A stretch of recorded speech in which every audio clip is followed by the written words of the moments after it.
ತುರ್ತಾಗಿ ಅವನು ಕಳಿಸ್ಬೇಕು ಸಂಬಂಧಪಟ್ಟವ್ರಿಗೆ. ಅರ್ಥವಾಯ್ತಾ? ಆ ಕೆಲಸಕ್ಕೆ ನಾವು ಬಂದಿರೋದು. ನಾವು ಏನೇನೋ ಮಾತ್ರ ಕೇಳೋದಲ್ಲ. ನಮ್ಗೆ ಇವ್ರ ಕೈಲಿ ವ್ಯಾಪ್ತಿ ಇಲ್ಲ ಆಗೋದಾದ್ರೆ ಇವ್ರ ಕೈಲಿ ವ್ಯಾಪ್ತಿ ಇಲ್ಲ ಆಗಲಿ. ಇವ್ರಿಗೆ ಆಗಲಿಲ್ಲ ಅಂತ ಹೇಳಿದ್ರೆ ಮುಂದುವರಿಸ್ಬೋದು ಅಲ್ವೇ? ಅದೇ ತಾನ ಹೋರಾಟ. ಇನ್ಮೇಲೆ ನಾವು ಬರ್ಬೇಕಾದ್ರೆ ಹೆಂಗೆ ಅಂದ್ರೆ ಇನ್ನೊಂದಷ್ಟು ಜನ ಬರ್ಬೇಕು ನಾವು ಇಲ್ಲಿ ಕೂತ್ಕೊಳ್ಳೋಕ್ಕೆ. ಯಾಕಂದ್ರೆ ನಮಗೆ ಸಿಗ್ಬೇಕಾದ್ರೆ ಸೌಲಭ್ಯ ಸಿಕ್ಕಿದ್ರೆ ನಾವು ಯಾರು ಕೂಡ ಬರೀ ನಿಂತ್ಕೊಳ್ಳೋಕೆ ಆಯ್ತಿರಲಿಲ್ಲ.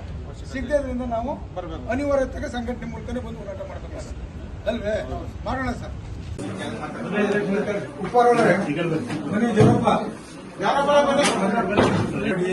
ನಮಗೂ ಮುಖರ್ಜಿ ಬರೆಯಕ್ಕೆ ಗೊತ್ತಿದೆ. ಬೇಕಂದ್ರೆ ಯಾವನೋ ನೀವು ಮುಖರ್ಜಿ ಕೊಡ್ತಾರೆ ತಡೆಯಕ್ಕೆ ನಾವು ಕೂತ್ಕೊಳ್ಳೋ ಗಡಿ ಇಲ್ಲ. ನಾವು ಇಲ್ಲಿ ಗಂಟೆ ಎಂಟು ಗೊತ್ತಿಲ್ಲ ಮಾನ್ಯತೆ ಕೊಡ್ತೀರಾ? ಮಂಡಳಿ ನೀವು ಪ್ರಕಾರ ಮಾಡಲ್ಲ, ಅದಕ್ಕೆ ಬಾಸ್ ಬಂದಿರೋದು. ಆಯ್ತು, ನೀವು day to day file clear ಮಾಡ್ತೀರೋ ಇಲ್ಲ? ನೀವು ಕರೆಕ್ಟ್ ದೇವ್ರ ಮಾಡಿದ್ದೀರಾ ಸರ್? ಯಾವ್ದು ಫೈಲ್ ಬಿಡಿದ್ರೆ ದಿನದ ರಾತ್ರಿ 8 ಗಂಟೆಗೂ ಫೈಲ್ ಕ್ಲಿಯರ್ ಮಾಡಿ ಹೋಗ್ತೀನಿ. ನಾನ್ ಕೇಳ್ತಾರೆ ಸರ್, SC ST ಬಂದಾಗ ಸರ್ ಇಲ್ಲಿ ಗಂಟು ಬಹಳ ಅನ್ಯಾಯ ಆಗಿದೆ ಸರ್. ನೀವಲ್ಲ, ನಾನು ನಿಮ್ಮೇಲೆ ಆರೋಪ ಮಾಡ್ತಿಲ್ಲ.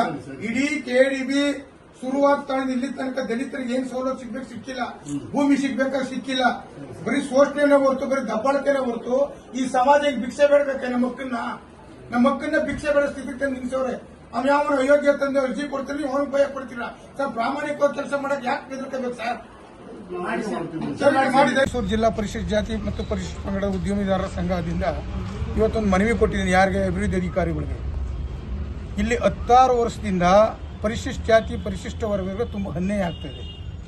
ಆಮೇಲೆ ಭೂಮಿ ನಮಗೆ ಕೊಡಬೇಕಾದ್ರೆ ಒಂದು 1/4 ಎಕರೆ ಇರ್ಬೋದು, ಅರ್ಧ ಎಕರೆ ಇರ್ಬೋದು, 1 ಎಕರೆ ಇರ್ಬೋದು. ನಮಗೆ ಇಲ್ಲಿ ತನಕನೂ ಕೂಡ 100ಕ್ಕೆ 90 ಭಾಗ ಸಮತಟ್ಟವಾದಂಥ ಜಾಗ ಸಿಕ್ಕಿಲ್ಲ.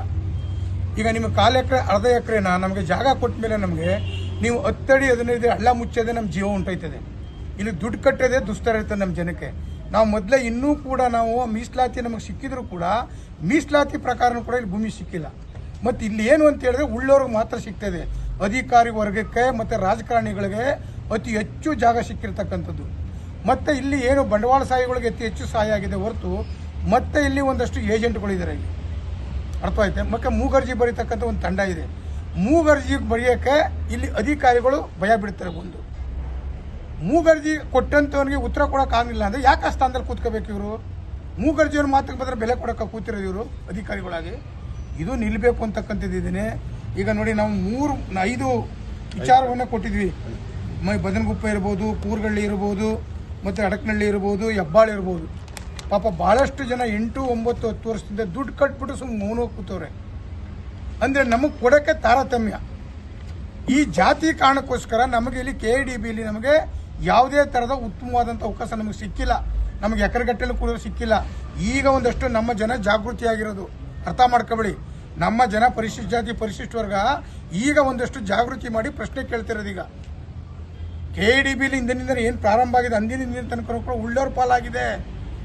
ಕೇಳಿ, ಬೇರೆ ಬೇರೆ ರಾಜ್ಯದಿಂದ ಬಂದು ಇಲ್ಲಿ 10 ಎಕರೆ 5 ಎಕರೆ 20 ಎಕರೆ ಲಂಚ ಕೊಟ್ಟು ರಾಜಕಾರಣಿಗಳಿಗೆ ಅಧಿಕಾರಿಗಳಿಗೆ ಕಮಿಷನರ್ಗೆ ದುಡ್ಡು ಕೊಟ್ಟು ನಾನು ನೋಡಿದ್ದೀನಲ್ಲ.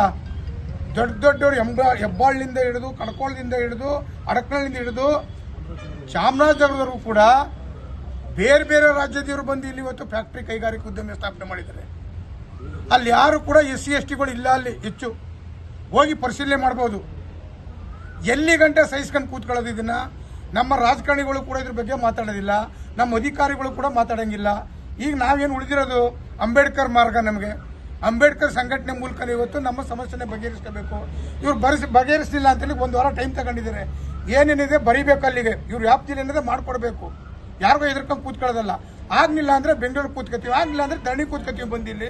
ಸರ್, ಏನು SC ST ಎಂಟರ್ಪ್ರಿನರ್ಗೆ ಅನುಕೂಲ ಆಗಲಿ ಅಂತ ಸರ್ಕಾರಗಳು ಕೂಡ ರಾಜ್ಯ ಸರ್ಕಾರ ಆಗ್ಬೋದು, ಕೇಂದ್ರ ಸರ್ಕಾರ ಆಗ್ಬೋದು ಸಹಕಾರ ನೀಡುತ್ತೆ. ಏನು ನ್ಯಾಷನಲ್ SC ST ಹಬ್ ಇದೆ. ಆದರೂ ಕೂಡ ಏನಕ್ಕೆ ಈ ಥರ ತಾರತಮ್ಯ ಮಾಡ್ತಾರೆ? ಕೆಲವರಿಗೆ 106 ಎಕರೆ ಒಂದೇ ಸರಿ ಮಂಜೂರು ಮಾಡ್ತಾರೆ. ಸರ್, ಅದು ರಾಜ್ಯ ಸರ್ಕಾರ ಇರ್ಬೋದು, ಕೇಂದ್ರ ಸರ್ಕಾರ ಇರ್ಬೋದು, ಅದು ನೆಪ ಮಾತ್ರ ನಮ್ಮ ಯೋಜನೆಗಳನ್ನ ಕೊಡ್ತಾರೆ. ಅವ್ರ ಯೋಜನೆಗಳನ್ನ ಕೂಡ ತ್ವರಿತಗತಿಯಲ್ಲಿ ಆಗ್ಬಿಟ್ಟಿದ್ರೆ ಇಲ್ಲೆಲ್ಲ ಯಾಕೆ ಬಂದು ವಿದ್ಯಾವಂತರು ನೋಡಿ, ಎಲ್ಲ BA ಓದೋರೆ, BE ಓದೋರೆ, MA ಮಾಡಿದ್ದಾರೆ. ಇವರೆಲ್ಲ ಯಾಕೆ ಬಂದು ನಿಂತ್ಕೊತಾರೆ? ಒಂದು ಕಡೆ ಸರ್ಕಾರ ಉದ್ಯೋಗ ಸೃಷ್ಟಿ ಮಾಡ್ಕೊಡೋದಿಲ್ಲ, ಒಂದು ಕಡೆ ಒಂದು ಕೈಗಾರಿಕಾ ತರಬೇತಿ ಮೂಲಕ ನಾವು ಒಂದಷ್ಟು ಜಾಗ ಪಡ್ಕೋಬೇಕು ಅಂತ ಹೇಳಿದ್ರೆ 8-10 ವರ್ಷ ಕಾಯಬೇಕು ನಾವು. ಕೇಂದ್ರ ಸರ್ಕಾರ ರಾಜ್ಯ ಸರ್ಕಾರ ಆದೇಶ ಮಾಡುತ್ತೆ, ಬುಟ್ಗಿಲ್ದು ಉಪ್ಪಿನಕಾಯಿ ಕತ್ತೆ ಬಾಲ್ಕೆ ಇದ್ದಂಗೆ ಇದನ್ನ ಅವರು ಪರಿಶೀಲನೆ ಅದು ಏನಾಗ್ತಿದೆ ಸರ್, ಹೆಸರಿಗೆ ನೋಟಿಫಿಕೇಶನ್ ಆಗೋ ತನಕ ಆಮೇಲೆ ಸಿಗದೆ ಎಲ್ಲರೂ ಕೂಡ ಉಳ್ಳವ್ರಿಗೆ, ಅದು ಯಾರೇ ಆಗಿರಲಿ, ಅದು ನಮ್ಮ ಜಾತಿಯವರು ಇರ್ಬೋದು, ರಾಜಕಾರಣಿ ಇರ್ಬೋದು, ಅಧಿಕಾರಿ ಅವ್ರು ಪಡ್ಕೊಂತಿದ್ರೆ KDB ಸ್ವತ್ತನ್ನ. ಬಡವ್ರಿಗೆ ಎಲ್ಲಿದೆ? ಇಲ್ಲಿ ಯಾರು ಶ್ರೀಮಂತರಿದ್ದೀವಿ ನೋಡಿ, ಇಲ್ಲಿ ನಮಗೆಲ್ಲ ಕೂಡ ಕಾರ್ಯಕ್ಕೆ ಹಳ್ಳ ಕೊಳ್ಳ. ಈಗಲೂ ಕೂಡ ಅರ್ಜಿ ಕೊಡ್ತಾರೆ, ನಮ್ಮ ಮಣ್ಣು ಮುಚ್ಕೊಡಿ, ಮಣ್ಣು ತೆಗೆದು ಕೊಡಿ ಅಂತ ಕೊಡ್ತಿರೋದು ನಮ್ಮ ಅರ್ಜಿನ. ಒಂದು 35 ಪಾಪ ಯಾರೋ ಒಂದು ಮಹಿಳೆ ಪಾಪ ಅವಳಿಗೆ ಸಿಕ್ಕೇ ಇಲ್ಲ, ಗೋಗರಿತ ಕುಂತವಳೆ ನಮ್ಮ ಕಣ್ಣು ಮುಂದೆನೆ. ಇಂಥದಕ್ಕೆಲ್ಲ ಇನ್ನು ಮುಂದೆ ಅವಕಾಶ ಇಲ್ಲ. ನಾವು ಕಾನೂನಾತ್ಮಕವಾಗಿ ಹೋರಾಟ ಮಾಡ್ತೀವಿ. ಹಿಂದೆ ಏನೇನು ಅನ್ಯಾಯ ಆಗಿದೆ ಎಲ್ಲರನ್ನೂ ಕೂಡ ಬಯಲ್ಗಿಳಿತೀವಿ, ಕೋರ್ಟ್ ಕತ್ತಿಸ್ತೀವಿ, ಜೈಲಿಗೆ ಒತ್ತಿಸ್ತೀವಿ ಸರ್ ನಾವು.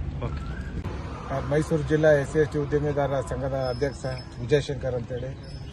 ನಾವು ಸುಮಾರು ಹಲವಾರು ವರ್ಷಗಳಿಂದ ಇವರು ಸುಮಾರು 2017ರಿಂದನೂ ಹೋರಾಟ ಮಾಡ್ಕೊಂಡೇ ಬರ್ತಾ ಇದ್ದೀವಿ. ಅಸೋಸಿಯೇಷನಿಂದ ಸಾಕಷ್ಟು ಅದರಲ್ಲಿ 50 ಜನಕ್ಕೆ ಕೊಡಕ್ಕೆ ಒಬ್ಬರಿಗೆ ಇಬ್ಬರಿಗೆ ಕೊಟ್ಟು ಕಣ್ಣೋರ್ಸೋದು ತಂತ್ರ ಮಾಡ್ತಾ ಇದ್ದಾರೆ. ಆದರೂ ಕೂಡ ನಾವುಗಳು ಕೇಳಿ ಸುಸ್ತಾಗಿ ನಿನ್ನೆ ಶುಕ್ರವಾರ ಒಬ್ರು ಶ್ರೀ ಇಂಜಿನಿಯರಿಂಗ್ಸ್ ಅಂತೇಳಿ 2017ರಲ್ಲಿ ದುಡ್ಡು ಕಟ್ಟಿರೋರು, ಅವರು ಕೊಡ್ಲಿಕ್ಕೆ ರಾತ್ರಿ 8:30 9 ಗಂಟೆ ಮಾಡಿದ್ದಾರೆ. ಇದು ಮನೆ ನಡೆದ ಸತ್ಯ. ಇಲ್ಲಿ ಒಳಗಡೆ ಫುಟೇಜ್ ಇದ್ರೆ ತಾವೆಲ್ಲ ನೋಡ್ಬೋದು. ಏನಂತಂದ್ರೆ ಬರೀ ಇವರು ಅಧಿಕಾರಿಗಳು ಸರ್ಕಾರದ ಕೆಲಸ ಮಾಡ್ತಾರ, ಬರೀ RTO ಯಾವ್ದು RTA ಅರ್ಜಿ ಕೊಟ್ರೆ ಸಾಕು ಅಂತವ್ರನ್ನ ಕನ್ಸಿಡರ್ ಮಾಡಿ ನಮ್ಮ ಉದ್ಯಮಿದಾರರ ಪರಿಶಿಷ್ಟ ಜಾತಿ ಪರಿಶಿಷ್ಟ ಉದ್ಯಮಿದಾರರಿಗೆ ಒಂದು ಹೆಜ್ಜೆಗೂ ತೊಂದರೆ ಕೊಡ್ತಾ ಇದ್ದಾರೆ. ನಮ್ಗೇನಾಗ್ತಾ ಇದೆ ಅಂದ್ರೆ ರಾಜ್ಯ ಸರ್ಕಾರ ಮೊದಲೆಲ್ಲ 30% ಕೊಡ್ತಾ ಇತ್ತು 2009ಕ್ಕೂ ಮೊದಲೇ. 2009 ಮೇಲೆ ನಮ್ಗೆ 50% ಕೊಟ್ಟರು. ಈಗ 2019 ಮೇಲೆ 75% ಕೊಟ್ಟರು. ಸರ್ಕಾರ ನಮ್ಗೆ ಏನಕ್ಕೆ ಕೊಡ್ತಾ ಇದೆ ಅಂತಂದ್ರೆ ನಾವು ಒಬ್ರು ಉದ್ಯಮಿದಾರ ಆಗ್ಲಿ ಅಂತೇಳಿ, SC/STಗಳು ಒಬ್ರು ಉದ್ಯಮಿದಾರರಾಗ್ಲಿ ಅಂತ. ಯಾಕೆ ನಮ್ಗೆ ರಿಸರ್ವೇಶನ್ ಬ್ಯಾಕ್ಲಾಗ್ ಪ್ರಕಾರ ಕರೆಕ್ಟಾಗಿ ಕೊಟ್ಟಿಲ್ಲ ಉದ್ಯೋಗನ.